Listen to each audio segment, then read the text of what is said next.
I always take a step back and say, will somebody comment on this? And will they share it with anyone? Will they share it with their best friend, with their mom, with their kids? And if they don't, then maybe I don't put my energy there. One thing, a lot of founders, they'll talk to themselves into the camera, so they're not looking like into the camera lens itself. And so part of me just imagines there is a friend on the opposite ends of that lens, and I'm just talking to her. We hear again and again from customers, they're like, we've been following you, but it was just something in their life, and then they see me on their feed, and they go, I'm gonna buy today. So it's not one maybe viral video, it's not one email, it's kind of like that I'm constantly just showing up in front of these customers or in front of my community, and then some of them, convert to customers. And honestly, one of kind of my biggest hacks or takeaways is that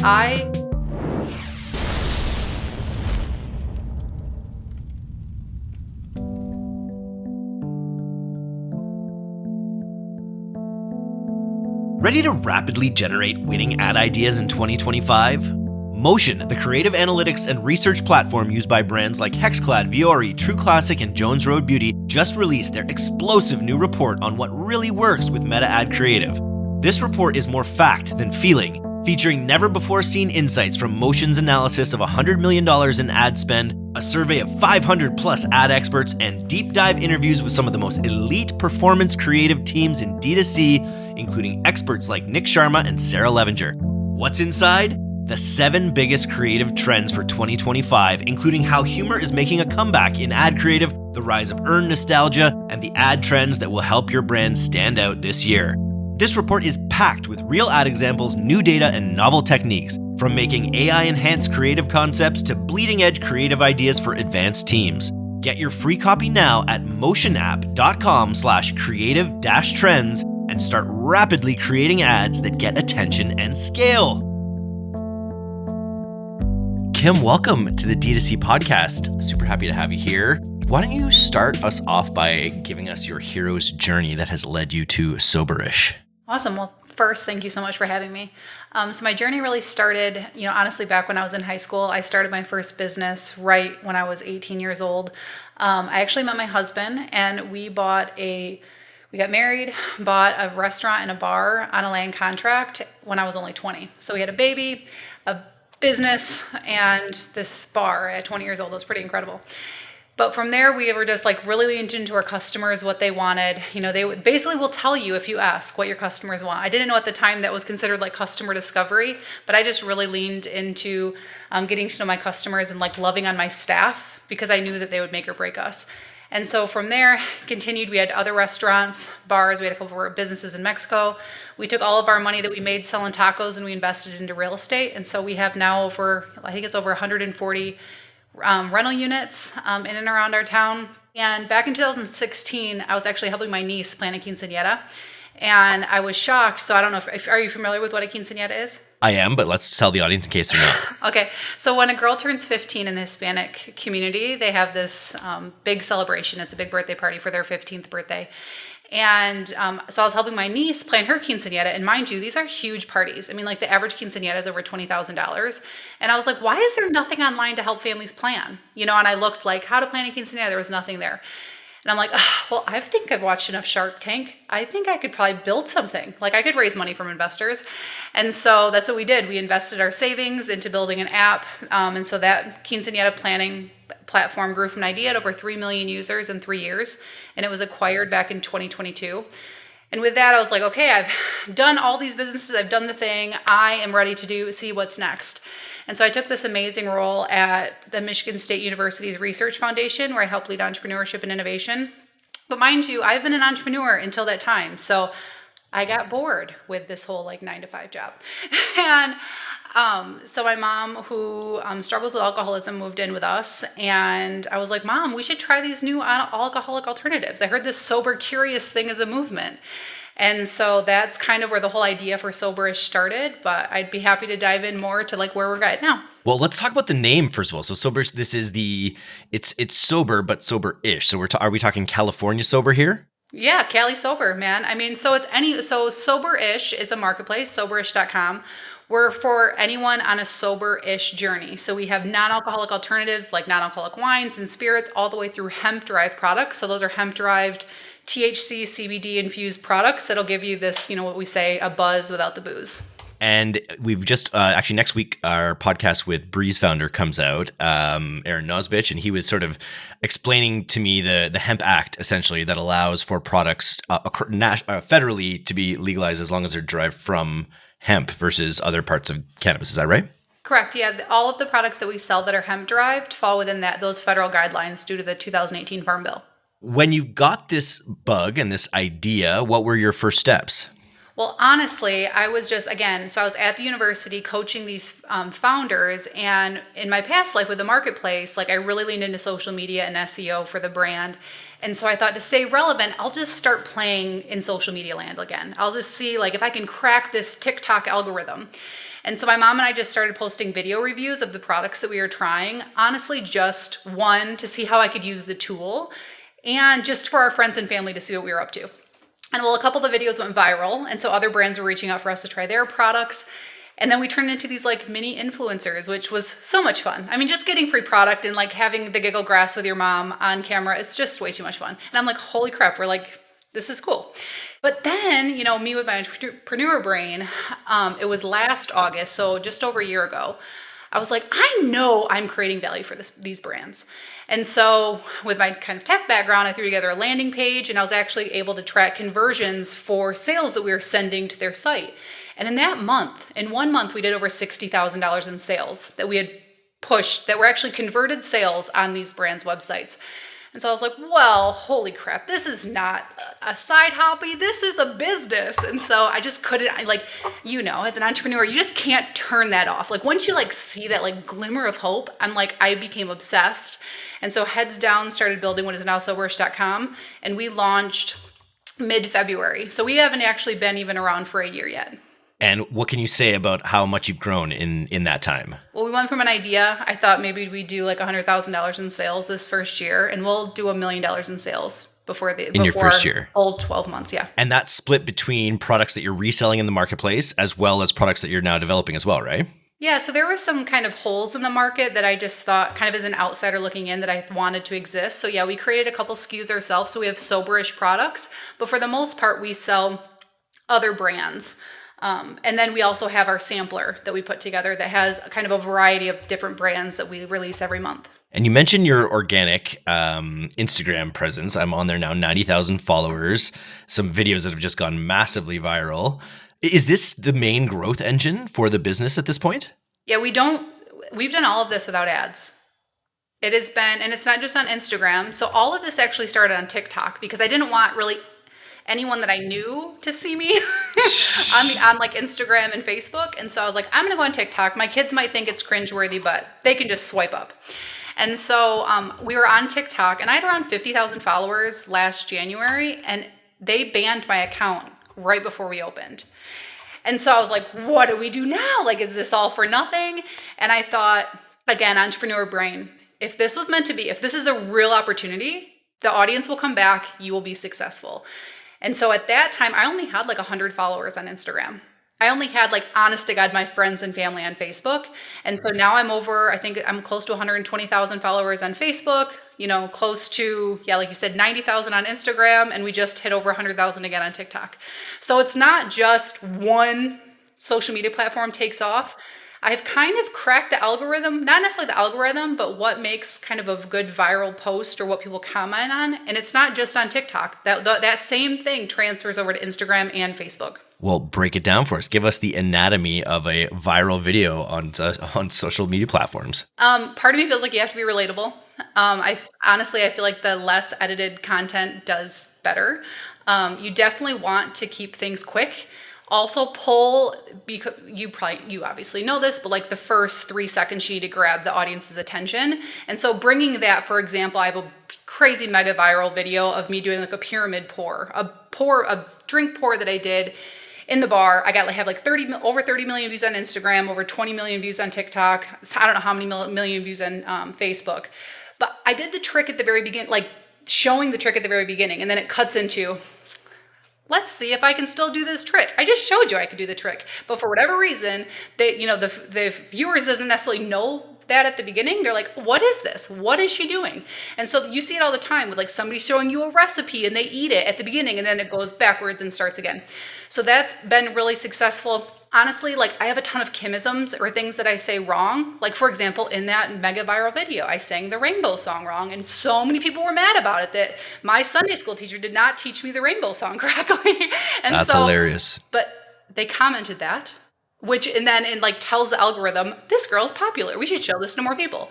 And so you have to give elements, like either if it's asking questions or doing something that will provoke like a comment. Also just I always take a step back and say, will somebody comment on this? And will they share it with anyone? Like, will they share it with their best friend, with their mom, with their kids? And if they don't, then maybe I don't put my energy there. But I also, though, script content. So that's another thing. Like, take the time to like actually think about the content and don't just throw a bunch of garbage up. Very cool. It makes me think of, I just saw a breakdown of Coors Light's new billboard campaigns. Have you seen this? It's basically just has the pictures of Coors Light, the mountains, and it says refreshment. It says it's supposed to say refreshment, but they've made a purposeful error on all of their ads that are on this big national campaign. And it's just this total troll to get people talking about, does Coors Light know how to spell refreshment? Yeah, I did a video, one of my more recent videos that did really well. So my husband's from Mexico, and I was making this, like taking tamales and making them into like a tamale like bundt pan. But I also, during me making this cake thing, I was like, oh, I'm going to make a Soberish, I don't know, some type of cocktail. So I wasn't directly selling you the product, but I was making this thing. And so, yes, I had a ton of comments saying like how I was ruining the Hispanic culture, blah, blah, blah, because I was making tamales into a cake. I also was saying tamales with an E, and it's supposed to be tamale with an E. It's okay, you keep commenting away, but guess what? We had like record sales that night because so many people were like, girl, what was that you just put in your cup? What was that product that you just said that would give you a buzz without the booze? And I'm like, and you're not afraid to mix in, you mentioned your husband appearing on your video, like you're not afraid to mix in relatable elements of your life in all your videos as well, I notice. Yeah, because I'm just a person. I feel like a lot of creators do, or not creators, but founders, they'll talk to themselves into the camera. And so they're not looking like into this camera lens itself. And so part of me just imagines there is a friend. My friend is on the opposite ends of that lens, and I'm just talking to her. So I'm talking to her just as if I was talking literally to my best friend. And so just being down to earth, again, with the Kimisms, and so if I'm talking about my family, my husband, though, hates to be on my videos, but I talk about him a lot because it's part of my identity and who I am. I think it's a great show too. Putting the whatever, if you're doing something visually interesting, visually complex, don't make your audience wait for that payoff. Show them. It reminds me of the subtle foreshadowing videos when you see someone fall on their ass or whatever, and then everyone wants to watch to see what happens to lead up to that. So if you can do that with probably a lot of videos that have some kind of payoff. I think a lot of brand owners could take a lot from that. Yeah, and there's another trick too that on the platforms that'll loop videos, and so for example, TikTok is a good prime example, that when you're watching a video at the very end, if you're still watching, it'll take you right back to the beginning of the video again. So a trick there is end mid-sentence. So share this video with somebody who likes, and then it takes them to the beginning of the thing. Soberish mimosa, let me show you. And so like you like finish your sentence while you're showing the ending, which is actually the beginning. And so that's just a trick, and it really does work. I love that. And you don't really jump on trends, I don't think. You're not trying to capitalize on the most recent SpongeBob trend or anything like that necessarily. No, don't actually though. My mom and I just did the, what is it called? That game that you say, I listen and I don't judge. Oh yes, I listen. I listen. I don't judge. So with that though, we had our newest Giggle Grass sampler box. So we took the beverages out of it, and so we did this challenge while we were drinking our Giggle Grass infused beverages from the box, which made it so much more fun. She ended up spitting it all over the floor. It was done very well. But no, I don't typically like to do those. So. And so how many videos, like do you have a schedule for how you produce content, or are you just sort of doing it when you can? So I have scripted videos, and I lean on like around 20 of those per month, and I'll try to film those all in one day. And so then we can like batch edit and just keep all of those. So it's and those are very much focused on Soberish and me being the founder of Soberish.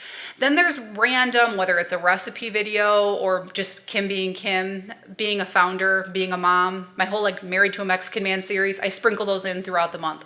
But I typically post at least once a day, if not twice. And if one video is doing really well, I'll post multiple times days after, because there's like tricks, like in TikTok, if you respond to comments with a video, it'll help boost that video as well as like following videos. Same thing, just commenting on comments. So another thing that I've done we don't have a ton of influencers. Actually, I've only had like a handful of creators post about Soberish products, but when they post, I'll piggyback on the comments with them. And so that'll help that video when they're talking about us. So I always say, don't mind me, I'll be in your DM or I'll be in your comments, just commenting, on all of the comments just to help that video be, successful as well. Because obviously their success is my success. So describe the post-click. So once people click the link in bio, essentially, once they search for you, they find your brand. What's your main offer that is their first experience? So our main offer, so honestly, I really lean into video, like on social media, but also on our platform. And so when you come to Soberish, you get a video of me at the front. And it's mainly, I almost feel like if I was a bartender or in a store, in a spirit store, I'm there, what brought you in today? So then you can answer that in the video. I'm looking for this or I'm looking for that. So I can walk you through and make suggestions. But honestly, the first products that they're hit with, most people that come to our site are new to this whole hemp infused area. So we hit them with something like our sampler pack. Also with like frequently asked questions and everything's right there. Very cool. And then what's the split now between in-house products and resale items? Oh, we have over 300 products on the site and we only have 2 products that are ours. And which did you start with? Yeah, so the first was our Soberish drops. So I would go out to eat with my husband and I'm like, well, I'm trying to live more sober. And I'm like, I don't want just a sugary mocktail. Like I want this like buzz that I was getting from these beverages at home, but on the go. And so I'm like, why isn't there something I can just like add to my drink? And I don't want to pop a gummy. Like I wanted it to like just really replace a drink. And so developed what are our Soberish drops. So there's 30 servings per bottle. You can add them into any drink. And then from there, there's 30 servings. So again, somebody new coming into this category is like, I don't know how I'll feel. I don't know, like, is there something I could test? And so with that, again, with my bar background, I'm like, we should do some type of like format that people are used to. And so we did a shot. And so we have our Soberish shots that have flavor. So it's like Soberish berry, Soberish citrus. And that just gives them something that they can try in a format that they understand. Like a shot, I can mix it with my Coke or I can mix it, I put it on the rocks. It's a format that people that drink would understand. And then talk to me about the model where are you sort of drop shipping for these brands? Are you buying their inventory? Are they giving you the inventory because you're putting it out there as a sampler pack? How does that actually work? So the marketplace itself, the full size products or cases, those are drop shipped. So customers will come to us, they'll place the order, they can check out of multiple items in their cart. But on the back end, we have created an integration that will fire off to the brands and then they will fulfill from their own warehouses. So it is definitely a drop ship model. And then for the sampler pack, the brands send us product. We promote the product on our end to our current customers as well as on social media. I mean, last month we reached over 20 million. We had over 20 million views in the month. And so that is direct eyeballs for those brands. And we understand that those customers might not come directly to our site to buy the product, but the next time they might be in their Total Wine and More or their local convenience store and they see these brands, they'll be like, oh, that's what Kimmy was talking about online, or I saw this brand online, and grab it. Then we get cut out of the mix, but that's fine. Part of the reason why they want to be in the box is for this additional eyeballs on their products on social, but also a sampling opportunity to get in 500 homes with their new product. So because each sampler, we do 500. It's win-win. And then honestly, we don't even make a lot of money on it either. By the time we ship the box and curate the box and all of the things, like it's a break even for us. But again, it's a really easy way for us to get product into the hands of a new customer. And 60% of those, actually it's around 65% of the customers that buy that sampler box come back to buy a full-size product. It's definitely the time is now for Soberish products. I feel like more and more people are getting tired of the impact drinking has on their lives. So it's a pretty cool growth space. Is that something you're experiencing right now? Yeah, it's been great. I mean, we've had every day we have a new record day since the beginning of the year, which has been incredible. Honestly, it's been since Black Friday. So, I mean, we launched our new sampler on Black Friday and it was sold out within a matter of hours. And then we also, of our drops in our shots, we are sold out in a matter of days. So we are out of stock. It was just crazy. And what triggers those? Is it emails that you're sending out, or emails and videos kind of at the same time? You'll do a video on each platform, send an email. Like what triggers your drops? It's a combination. Honestly, we hear again and again from customers, they're like, we've been following you, but it was just something in their life. And then they see me on their feed and they go, I'm going to buy today. So it's not one maybe viral video. It's not one email. It's kind of like that I'm constantly just showing up in front of these customers or in front of my community. And then some of them, convert to customers. Or that they're sharing. For example, we heard a lot over the holidays that a lot of our community was going home to family, and somebody in their family was like thinking about giving up alcohol. They're like, "Oh, you should try Soberish. I follow this girl Kimmy. She's not a customer, but now her sister-in-law is." So that's been really exciting to see. In our pre-interview, you mentioned you've done some experimentation with ads. Can you just talk a little bit about your journey to ads and what you hope to do with them in the future? Yeah, we just started exploring ads. So I thought, gosh, if we're doing this without ads, what can we do with ads? And so we are doing obviously search ads. So if somebody's looking for specifically non-alcoholic alternatives, we want to show up. We already were because of our SEO, because I made sure to build that into all of my, go-to-market strategy. But we're just starting with Meta, and it's like every other day an ad gets flagged. So it's still too early to tell. What would you say has been the biggest challenge growing this business so far?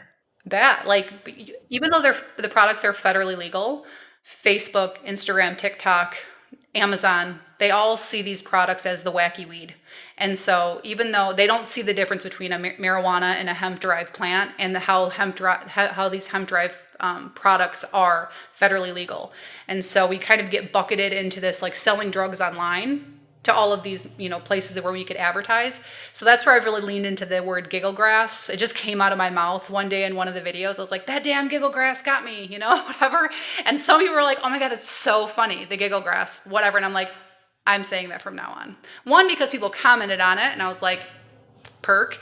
And two, people understand what the giggle grass is, I think. So it's worked to our benefit.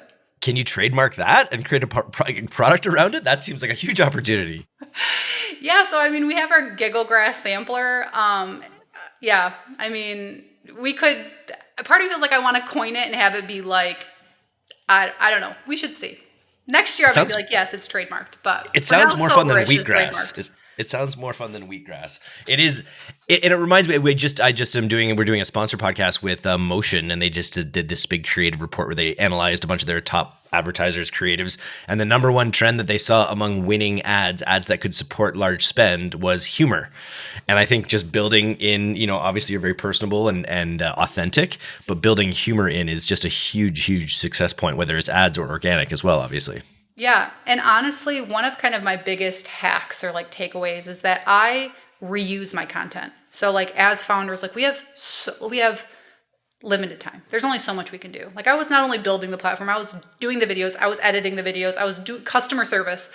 And so I have found a good recipe of a long form video, and then you cut it down to something maybe that you do a voiceover.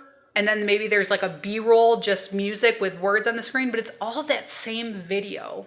And then if there's a way, I always say use and reuse content. And so maybe that video, we did a recipe on X thing, take that same video, we embed it on the website, and then we create the recipe there. So then next time someone's searching non-alcoholic, espresso martini, hopefully we show up, because not only now do we have the copy there for the recipe, but we have a video as well. And then even recently I've been playing around with Reddit. I'm like, I think there's a lot of people in the marketing world talking about it, but a lot of founders, they don't even look to Reddit as an opportunity. How many times are you searching online, whatever question, and Reddit is one of the first things that show up. And so to be able to play there as well has been really helpful. Reddit is so intimidating to marketers because it's such a ruthless platform at calling out anything it perceives as inauthentic. Brutal. So I feel like as a founder, it's you have a better opportunity there probably to go in and be your authentic self in some of those communities. Yeah, I posted, for example, I'm like, who can I talk to? Who's our audience? And we had heard that there was a lot of, golfers that were using some of the products. And so I just went into a golf community with millions of, what are they called? Are they just followers? I don't know. Members of the, whatever it's called. Anyway, and I just said, hi, I'm the founder of Soberish. I'm creating this line of Soberish shots. They've been really popular, but I wanted to create one for golfers. What would you recommend? And then I was able to talk a little bit about what they were. And guess what? I didn't get any shit back from those nice followers. Yeah, they gave me a lot of whatever random ideas, but I was just like being authentic. Now, if I were to go in and be like, hey, this new product is great on the golf course, yeah, I've probably been eaten alive. Trust me, it was like trial and error before I figured that out. So ads are a big part of your expansion goals in 2025 and kind of figuring that out. What other channels or approaches are you considering in 2025 to grow the business? I see there's an opportunity with retail with our couple SKUs. So we're, thinking about that. But direct to consumer, you can't beat that. You can't beat the margins. You own the customer experience. Really just leaning into what's working, trying to stay laser focused and not really veer from that, because it's really, especially with the marketplace, it's really easy to be like, oh, we should have Soberish pets, like we should have a pet line. And I'm like, no, Kimberly, stay in your lane. Like you're not even, $1 million in sales is great, but in the whole realm of things, it's absolutely nothing. And so just really leaning into what's working, double down on those efforts, and hopefully paid marketing as well. Influencers too. We haven't really done anything there. Oh, it could be massive. I love your pet's idea. I have a friend whose pet is on Prozac, which I was like, what? Our dogs are on, so we need get our dogs off SSRIs with Giggle grass. Giggle grass. Could you imagine? Soberish pets. It just sounds fun. Like I would want my pet to be Soberish with me. I wouldn't want to see my dog on Adderall, I'll tell you that. Very cool. I'm really excited to follow this journey here. I'm on my own pre-sober-ish journey. Perhaps, but thanks for coming on the podcast today. I think you mentioned a number of really useful creative hacks. Is there anything else in that vein? Because I know you taught entrepreneurs for years. So are there any other neatly packaged kernels of wisdom that you have for our entrepreneur audience?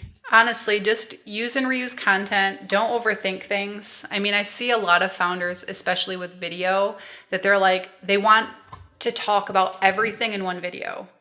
One example is there is a founder that I was coaching, and he was building this indoor greenhouse for schools. And he was and he wanted to do this video about how to put it together and how affordable it was and all these things. And I was like, you should be kids hate spinach on the video.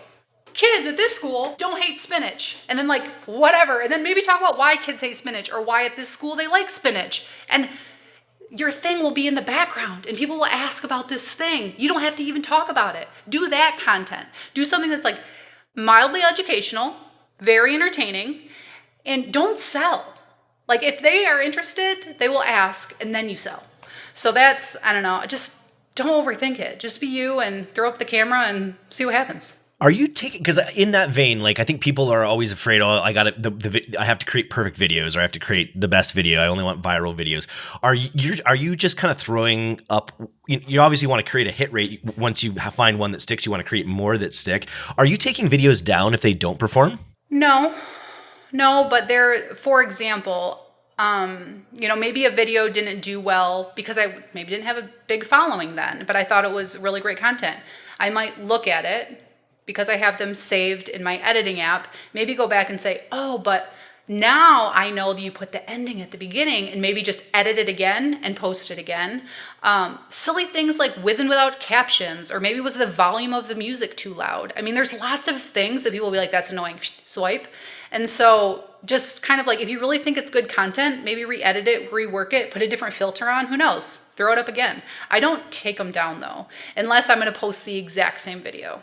But for the most part, at least on my social media channels, and again, because I don't pay for ads or to boost videos, 95% of my content, it goes to non-followers.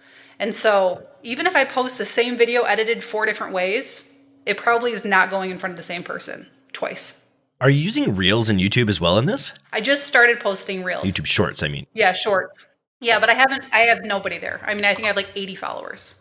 But that's just something that somebody on my team's helping kind of manage that I'm I don't understand it. I barely understood TikTok when I started there, and it's enough for me to keep up on these other 3.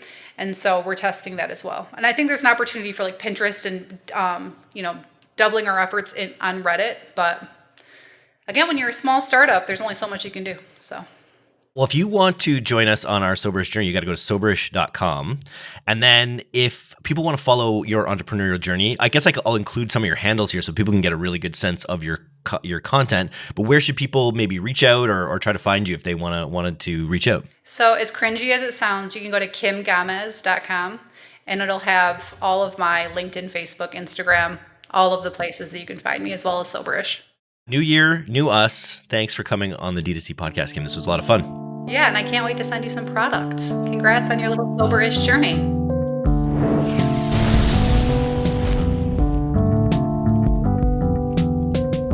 Thanks so much for listening to today's episode.